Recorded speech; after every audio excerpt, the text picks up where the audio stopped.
Muito boa tarde, o Rio Grande em Movimento desta quarta-feira, 13 de fevereiro, está começando. Eu sou a jornalista Marcele Dutra e a partir de hoje fico com vocês aqui no Rio Grande em Movimento.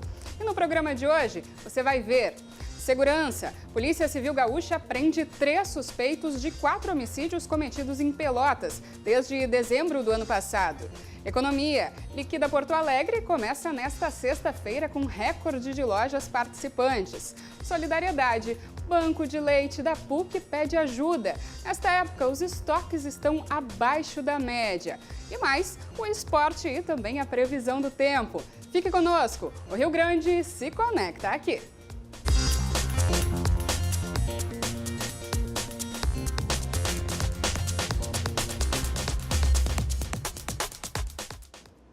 E hoje nós vamos receber aqui nos estúdios, no próximo bloco, a contadora Simone Fernandes, que vai conversar conosco sobre imposto de renda. Então, se você já tem alguma dúvida sobre esse assunto, já pode nos enviar pelo WhatsApp no número 51998159990 ou também através do Facebook RDC TV Digital.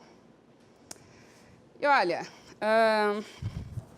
Ainda a gente vai falar agora sobre segurança pública. Nesta terça-feira, ontem, o tenente-coronel Rodrigo Mor assumiu o comando de policiamento da capital gaúcha. A cerimônia aconteceu no Palácio da Polícia, aqui em Porto Alegre.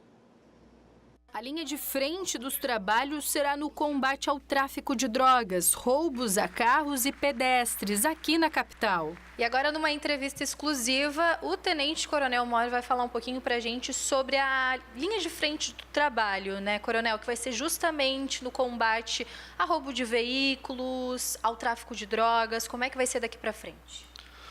Nós temos vários focos que nós queremos trabalhar no Comando de Policiamento da Capital, né? Que nós queremos trabalhar forte a questão do roubo de veículos, né?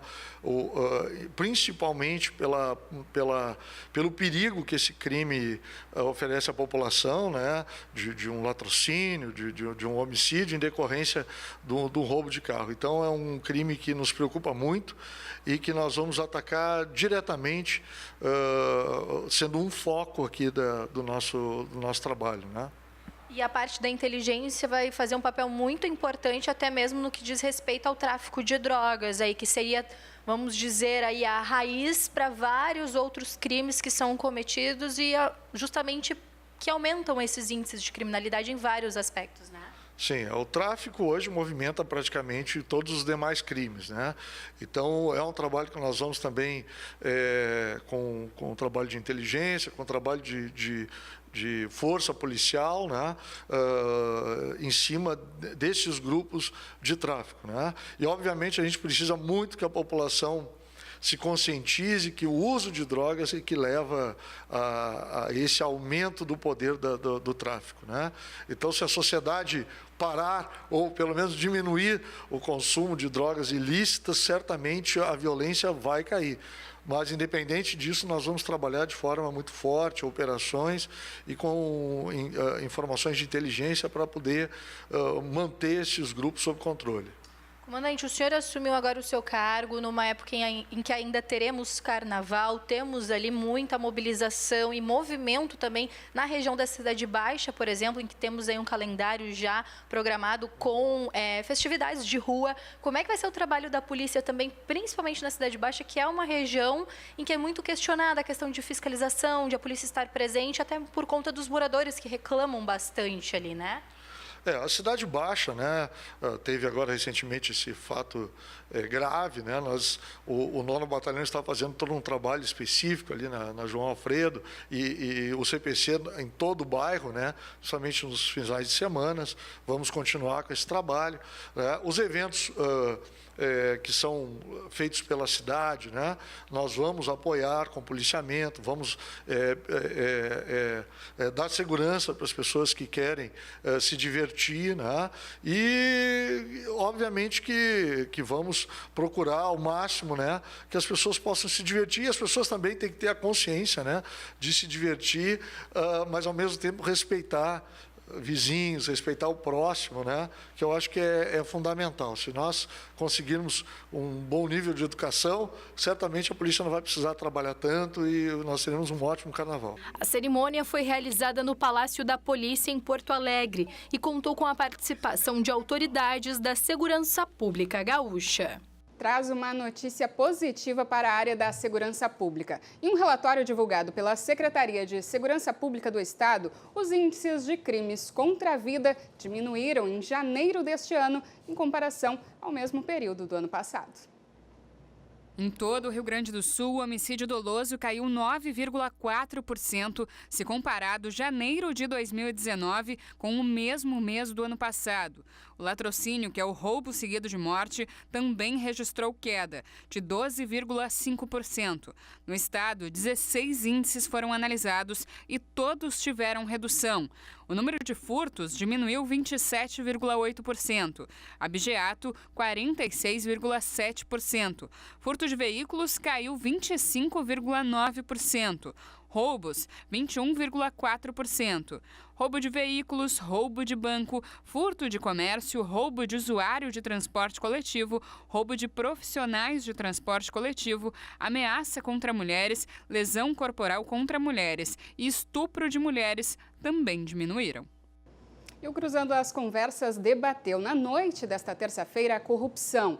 O tema voltou à tona com força após o ministro da Justiça, Sérgio Moro, anunciar medidas mais severas para crimes de Caixa 2, prisão em segunda instância e crime contra a administração pública. Vamos assistir um trecho do programa, olha só. Nós temos corrupção quando nós temos obstáculos. Nós temos corrupção quando nós temos burocracia. Essencialmente, né, a raiz da corrupção é a venda de uma facilidade, principalmente por parte do poder público. Então, tu tens um capital, um poder econômico, tu tem uma iniciativa privada e tu tem um arcabouço de regras, tu tem um arcabouço de ritos, né, na esfera pública. E essa venda de facilidades é que acaba gerando a corrupção. Então, quanto mais complexo for o Estado, quanto mais burocrático for o Estado, mais corrupto será esse Estado. O pacote anticorrupção, e essa é a minha opinião, ele não poderia passar pelo direito penal. O pacote anticorrupção, ele deveria passar por um pacote de desburocratização.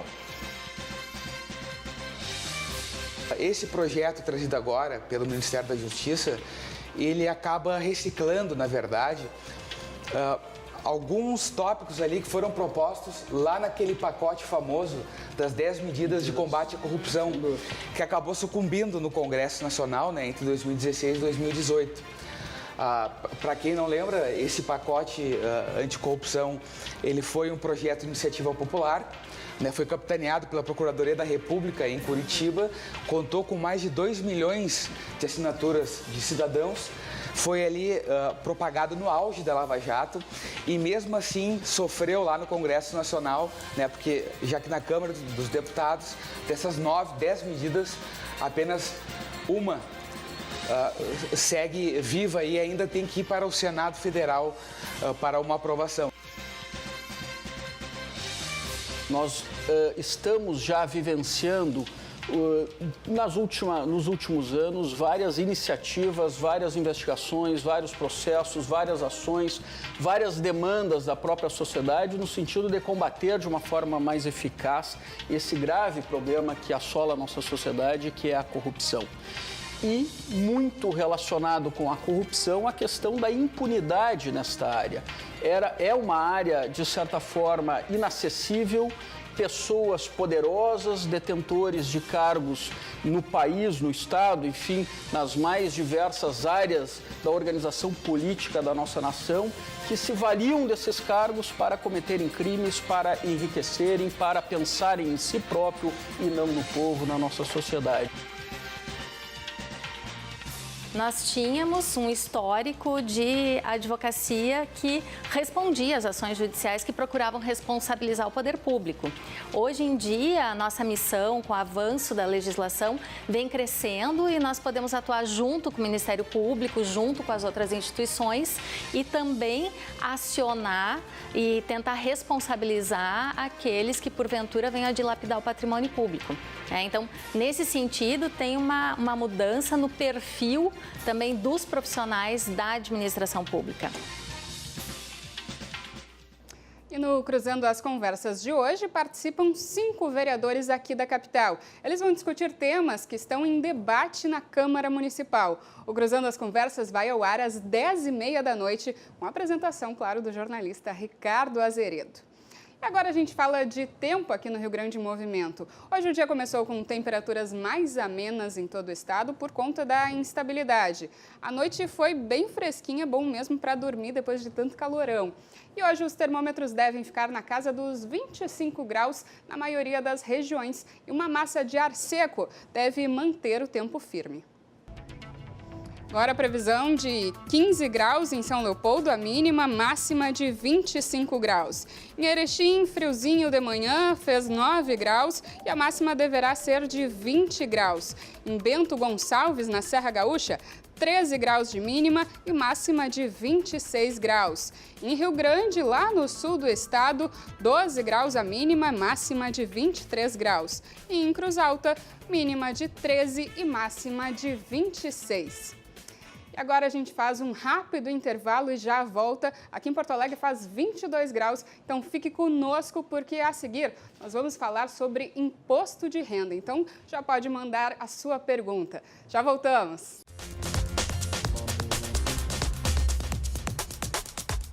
E nós estamos de volta aqui no Rio Grande em Movimento.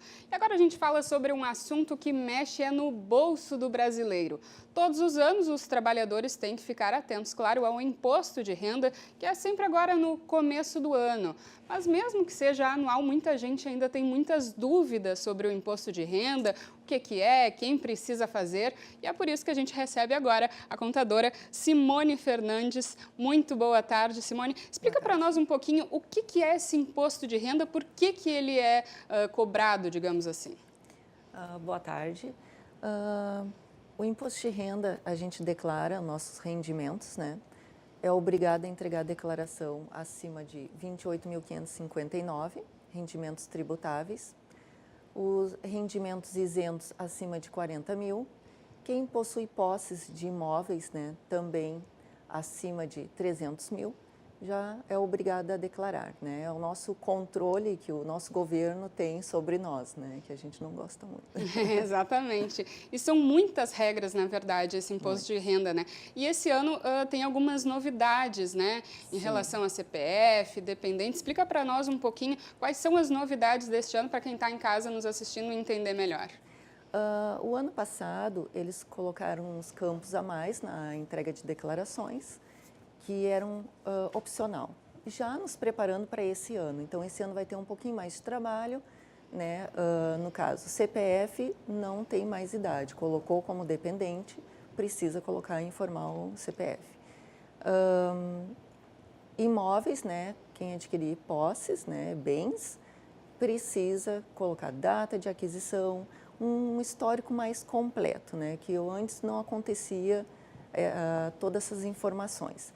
Registro do imóvel, né? E quando é financiado, tem formas de preencher também, né? Que não precisa mais colocar lá na parte de dívidas. Vai colocando o imóvel conforme vai adquirindo, vai pagando durante o ano, vai informando, vai colocando isso. Acho que em relação a dependentes, a dúvida ainda fica grande, né? Até que idade o pai pode colocar o filho como dependente, se ele ainda está estudando, como é que fica esse processo? Na questão de dependente, antes era a partir dos 12 anos, era obrigatório o CPF. Hoje já precisa colocar, não tem mais idade, né? Me informou ali, tem que colocar. Na declaração, principalmente casais, vem muito questionamentos. Eu coloco eu que pago a escola ou a creche, né? mas o dependente está no nome da declaração do meu marido. Não, tem que ficar numa única declaração. Em relação aos documentos, muita gente junta todos os documentos para fazer o imposto de renda, depois que fez, joga fora.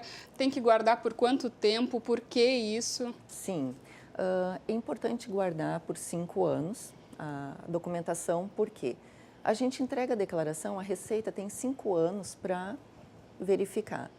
O bom, quando a gente transmite, já ir acompanhando se foi processada, né? Se ficou alguma pendência, porque pode cair em malha e a gente tem tempo hábil de refazer a declaração, de arrumar. Acontece de não olhar mais e olharem uma declaração lá muito tempo atrás, de 3 anos, aí vem multas, né, em cima do valor do imposto. Às vezes a gente não consegue mais entrar com um processo para retificar, não tem justificativa, né? Então sai caro para o contribuinte o imposto. E lembrando que todos os nossos telespectadores podem participar através do nosso WhatsApp, que já vai aparecer aqui na tela.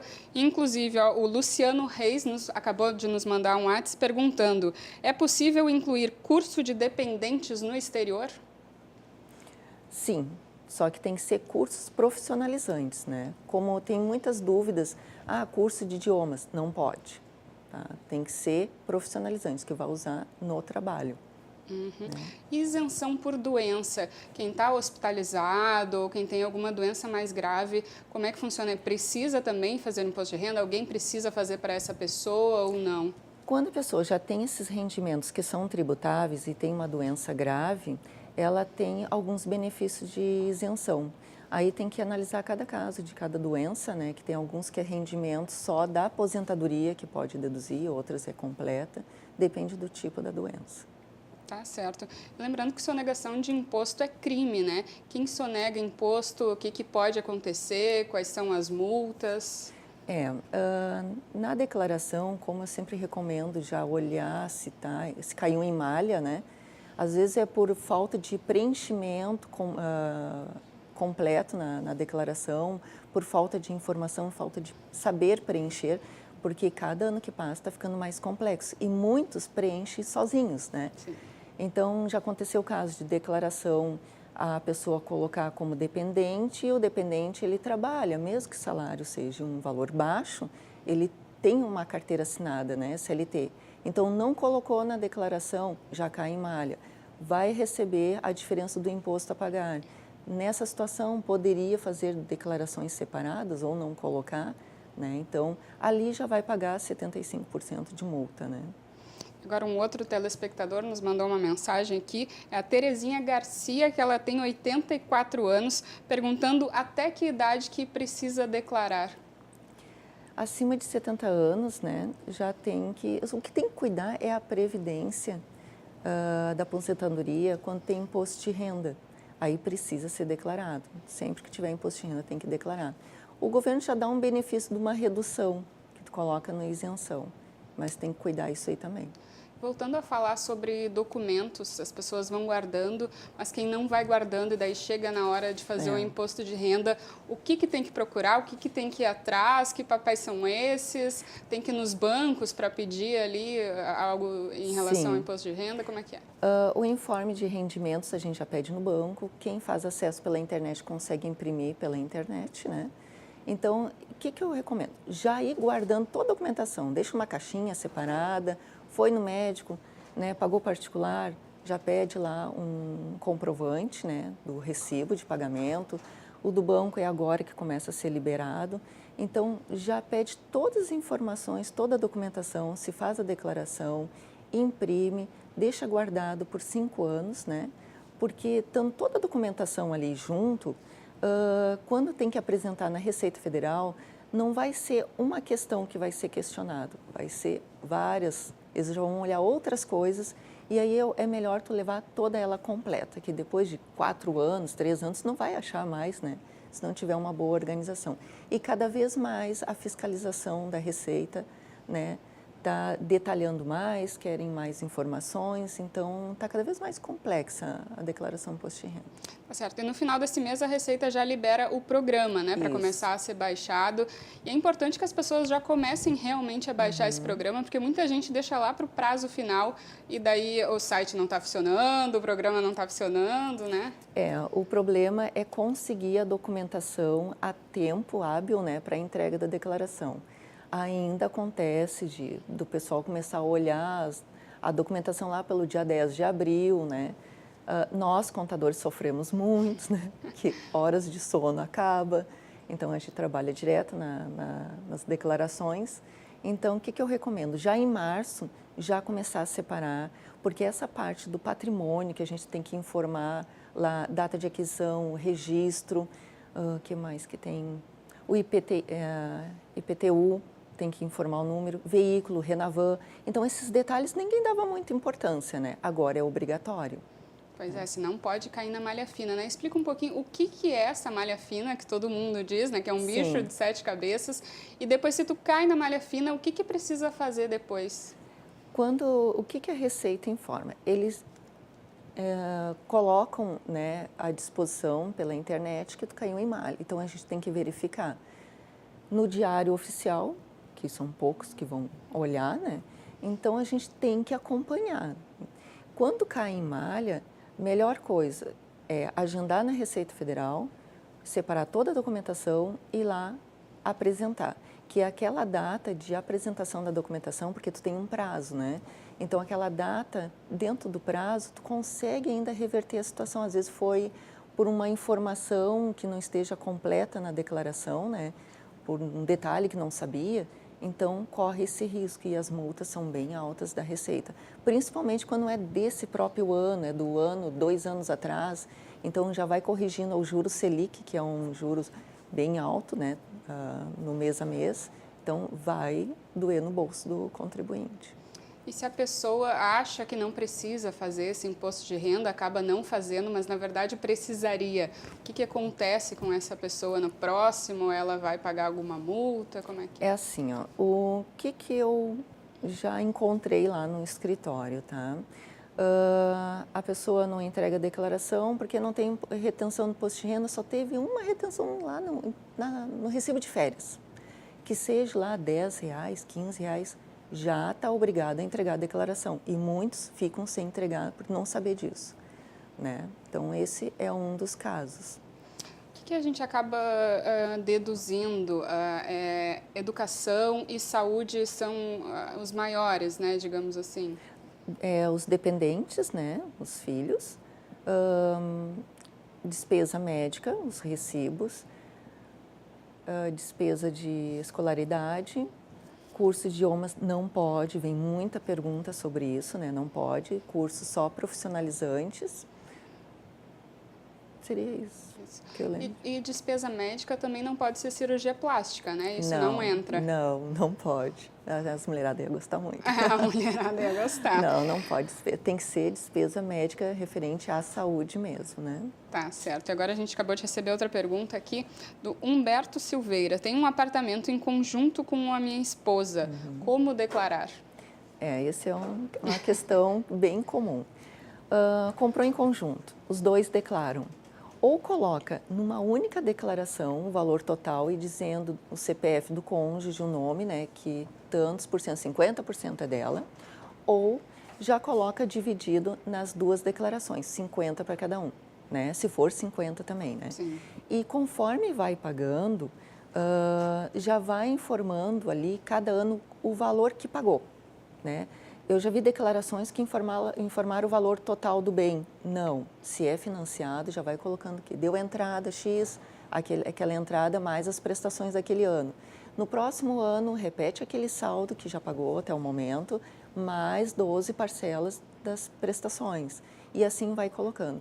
Como é em conjunto, divide por 2, bota 6,6 em cada um, né? Que daí a declaração fica pronta para as duas.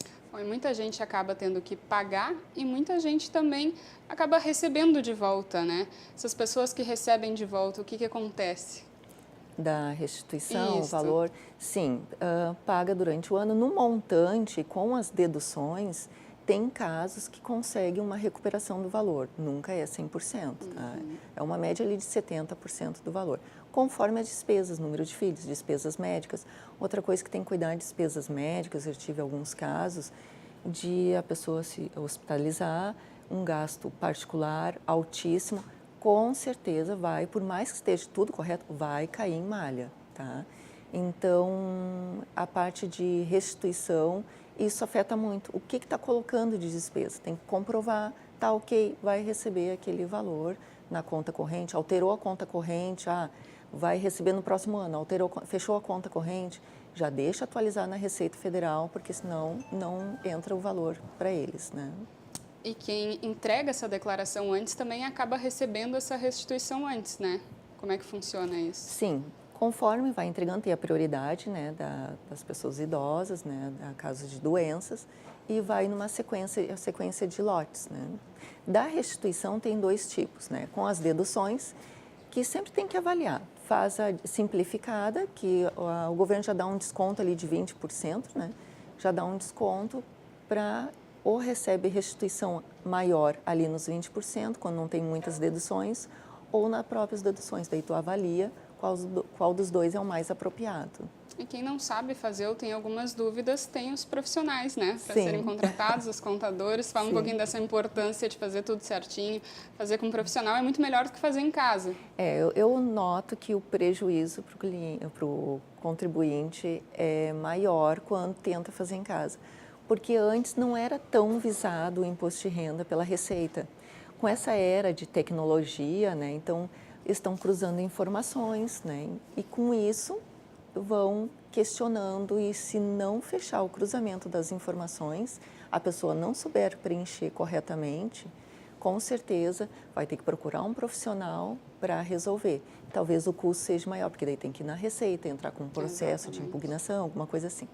Agora, a última pergunta aqui do telespectador, Luciane Castro. As taxas são as mesmas para trabalhadores e empresários? Não, assim, autônomo, pessoa física, tá? Tem muitos que não têm uma empresa. Sempre numa profissão é melhor ter a empresa, que a tributação é menor. Tem 3 tipos de tributação, mas sempre vai ser menor. Porque pessoa física vai pagar 27,5% a taxa maior. Numa empresa vai pagar ali no maior 15%, 16%, né? Conforme no Simples Nacional Tributação também tem alguns benefícios, né? Então, sempre a pessoa física vai sair mais caro. Já aconteceu casos, como o ano passado, principalmente, o autônomo não quer constituir uma empresa, vai colocando lá recebimento, né, dos seus rendimentos, e o que aconteceu? Receita Federal já questionou lá, cobrando 20% de previdência em cima daqueles rendimentos, que antigamente a gente colocava, coloca lá na pessoa física recebimento, né, normal, não tem registro em carteira. Tá? É muito arriscado já hoje, né? Hoje eu já não recomendo. Ou abre um MEI, né, uma empresa que o custo é bem menor, né? Ou começa a pagar uma previdência em cima do carnê-leão, né, da pessoa física, desse rendimento, mas é sempre mais caro, com certeza. Para encerrar, então, tem alguma última dica para o nosso telespectador? Sempre procurar um profissional para fazer a declaração, né?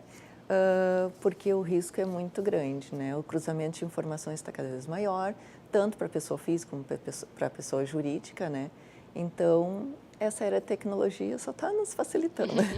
Tá certo, e o prazo máximo para declarar o imposto de renda é dia 28 de abril, não dá para passar dessa data, né? Sim. Agradeço, então, a tua participação, Simone Fernandes, contadora, muito obrigada. E agora a gente vai a um rápido intervalo, não saia daí, porque no próximo bloco vem as notícias do esporte sobre a dupla Grenal. Até daqui a pouco.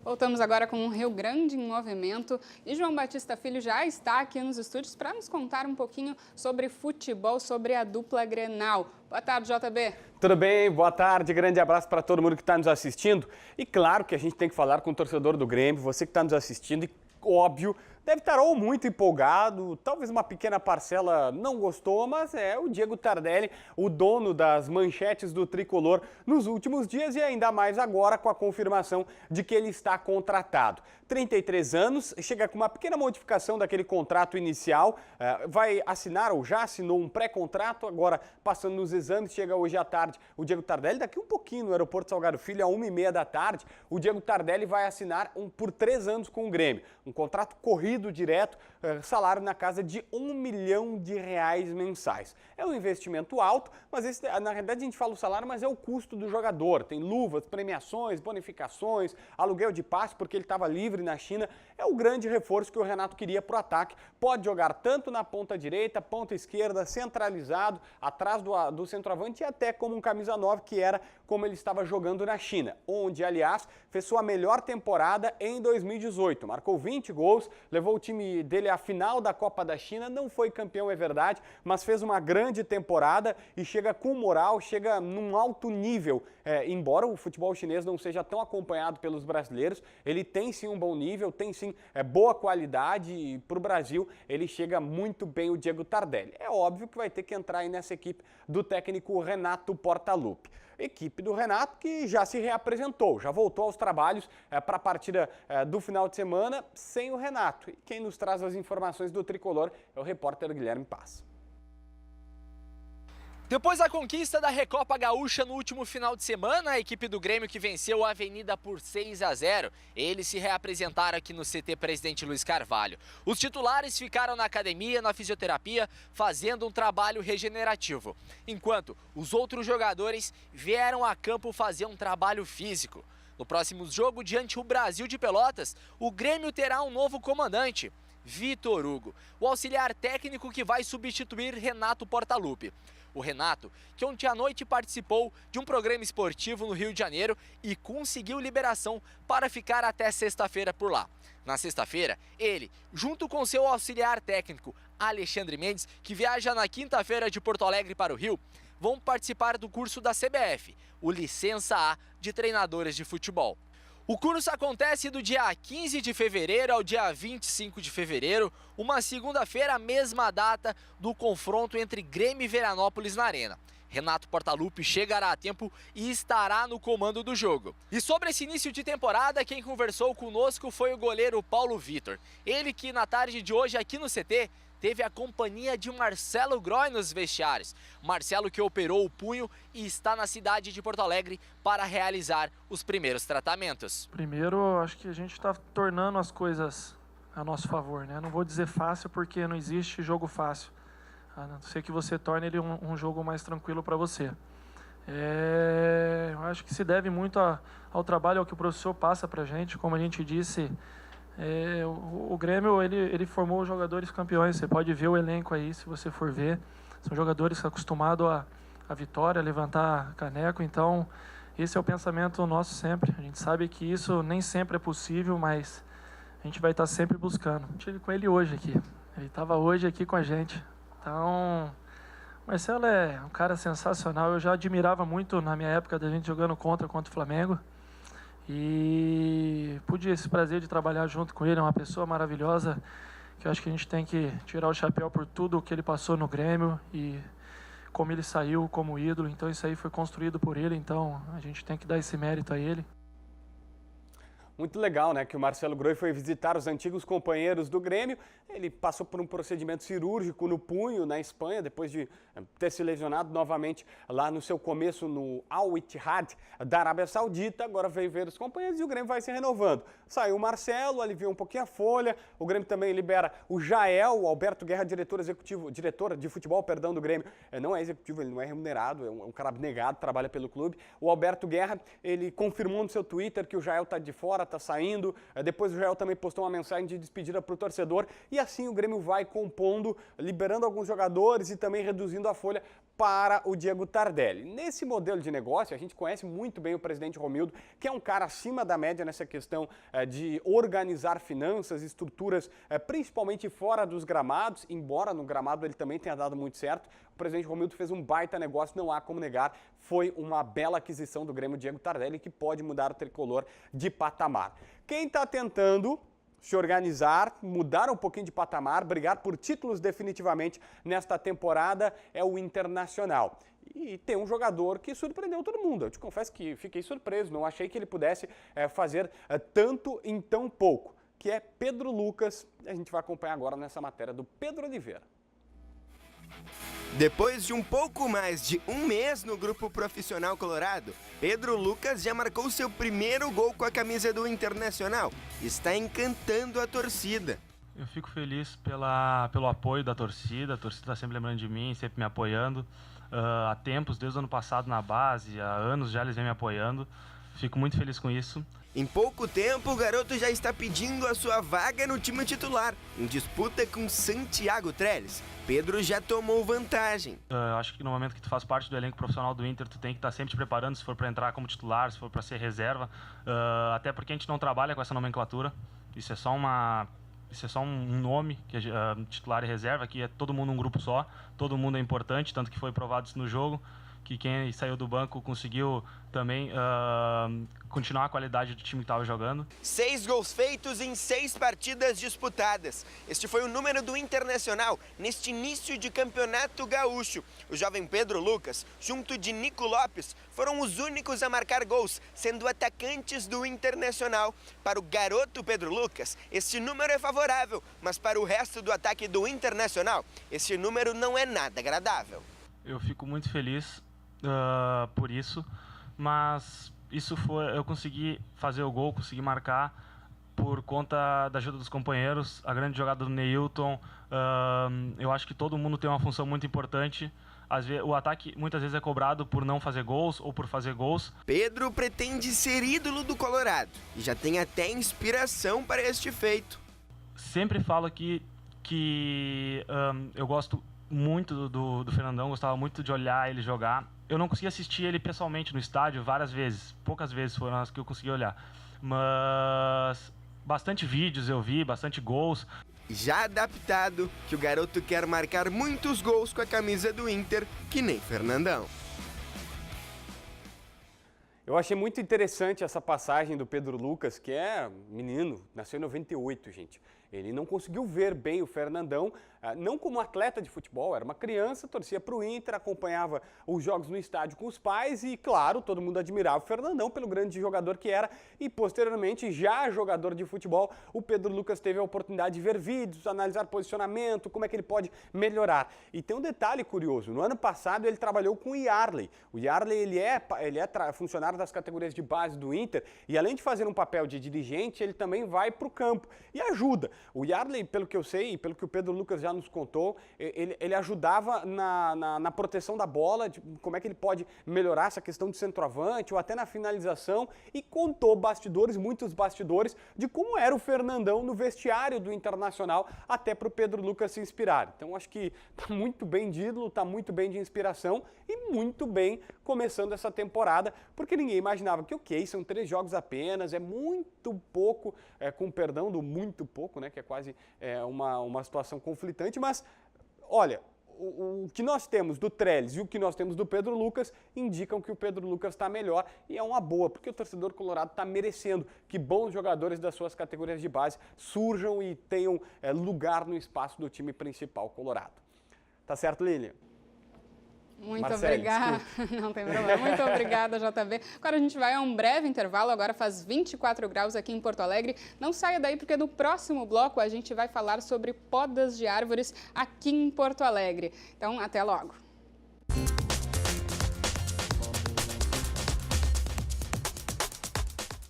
Nós voltamos ao Rio Grande em Movimento e agora a gente fala sobre segurança pública, porque a Polícia Civil Gaúcha realizou uma operação na madrugada desta quarta-feira em Pelotas, no sul do estado. A ação ocorreu em decorrência de 4 homicídios que foram registrados desde dezembro do ano passado até este mês. 3 homens foram presos e um adolescente apreendido. A Polícia Civil Gaúcha cumpriu 25 mandados de busca e apreensão e 2 mandados de prisão em Pelotas nesta madrugada. A investigação começou no ano passado, quando iniciou uma série de homicídios no município. As mortes estão ligadas a uma facção criminosa que faz ordens de dentro do presídio. que visou, dentro da fase de investigação policial, o esclarecimento de 4 homicídios, um ocorrido em 23 de dezembro, 2 em janeiro deste ano e outro em fevereiro, né? Atuando em 3 áreas da cidade, o bairro Fragata, o bairro Porto, Coab e Coabiroba. Foram utilizados 140 policiais, apoio aéreo da Polícia Civil, sendo presas 3 pessoas e um adolescente apreendido.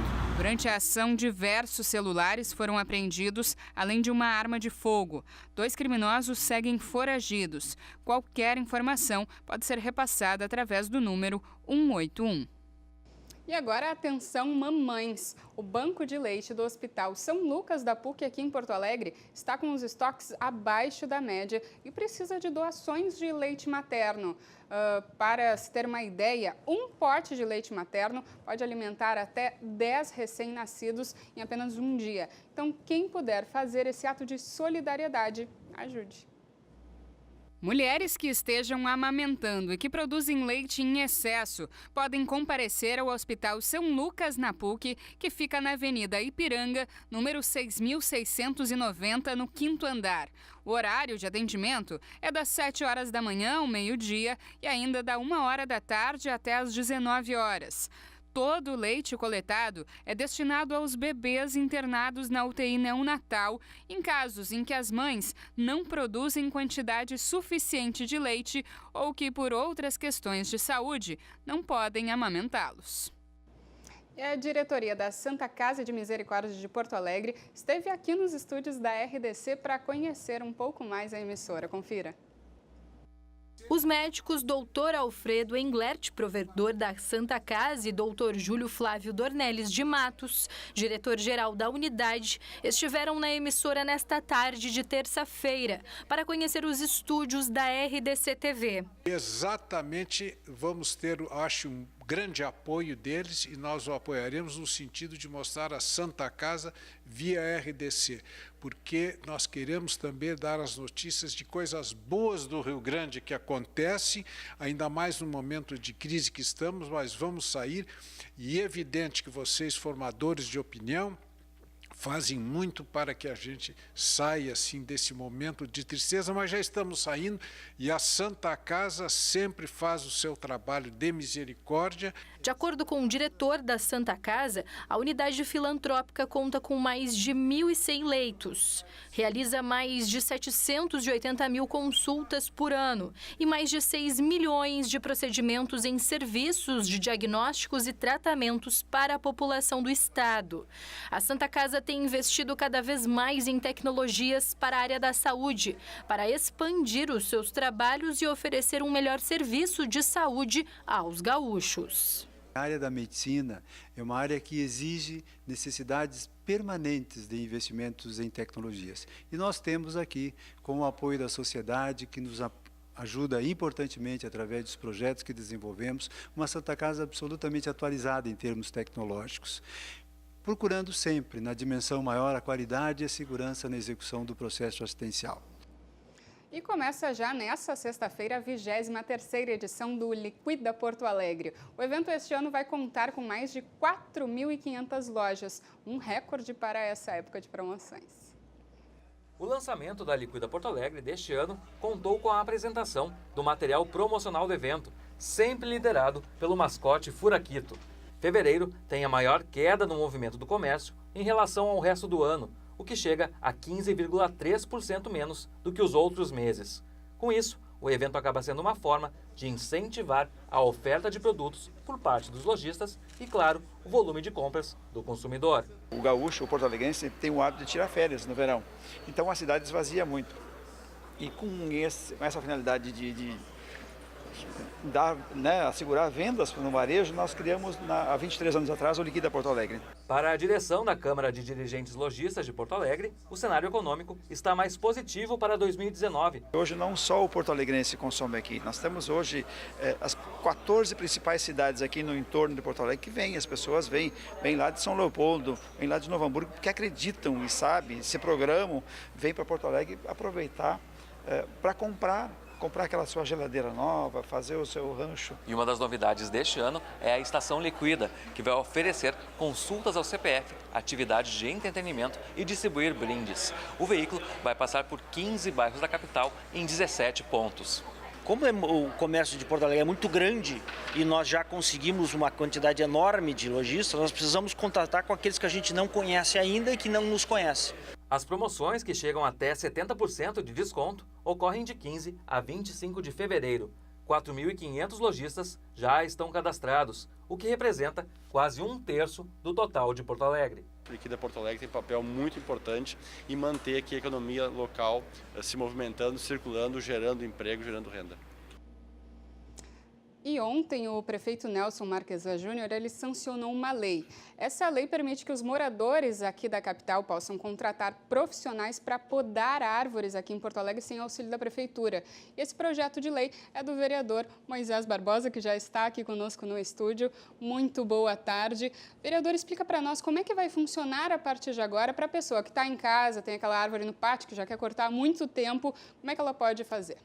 Em primeiro lugar, eu deixar claro que a modificação nessa lei, ela está há 2 anos em discussão na Câmara. Desculpa. A gente teve audiência pública, a gente teve uma vez que a lei foi apresentada e nós tivemos que passar o ano legislativo. Mas é simples de entender. Não é só no pátio hoje as pessoas já podem contratar o profissional. É estender o que nós temos no pátio para a calçada.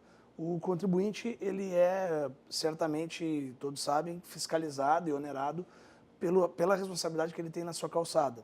Mas, infelizmente, vários porto-alegrenses vinham se queixando do estado fitossanitário das suas árvores, na frente das suas residências, ligavam para o poder público e solicitavam uma poda ou alguma intervenção, tipo retirada de erva de passarinho, que sufoca e mata a árvore.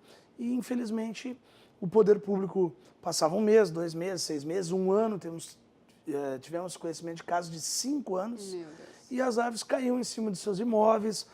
Tivemos a perda de uma vida humana em Porto Alegre por causa de uma queda de uma árvore. Então, a lei, ela visa desburocratizar a questão para aquela árvore que está na frente do seu imóvel.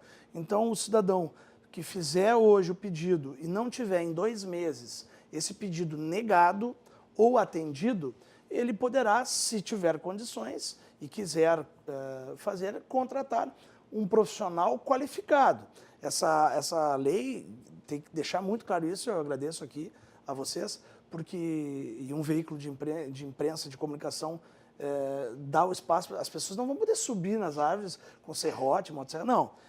Vai ser facultado ao contribuinte fazer a contratação de engenheiro florestal, pessoas com ART, né, responsabilidade técnica, que perante o órgão público vão poder fazer o trabalho se responsabilizando tecnicamente por esse serviço. A gente vê que vai diminuir esses 7.500 pedidos atrasados, fazendo com que o poder público possa atender as pessoas que não têm condições de fazer uma contratação.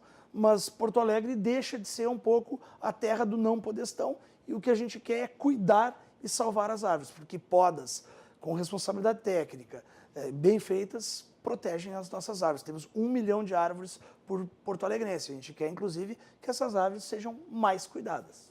E que árvores que vão poder ser cortadas? É qualquer árvore? Como é que vai funcionar isso? E até o processo de fiscalização. Na realidade, hoje a gente tem, como a gente tinha na legislação aqui uma proibição total na calçada, tu não poderia intervir, a gente tinha um estímulo de podas clandestinas. Então, a gente também vai combater as podas clandestinas, e a questão sobre qual árvore pode ou não, a gente infelizmente vê que algumas pessoas, anos passados, plantaram inclusive árvores que não são as adequadas, né, gerando hoje alguns problemas no calçamento, nas próprias edificações. A gente vai ter que ver a questão do pedido da pessoa ao poder público e, repito, se não for proibido que seja feito, vai poder contratar uma pessoa com responsabilidade técnica, que esse sim, perante o órgão público através de laudo, vai dizer, olha, pode ser feito e eu vou me responsabilizar e vou fazer. Muito bem, muito obrigada pela participação aqui no Rio Grande Movimento, o vereador Moisés Barbosa. Então, e o Rio Grande Movimento fica por aqui. Outras notícias você pode acompanhar no Jornal da RDC, que começa às 10 da noite. Até amanhã, tchau, tchau.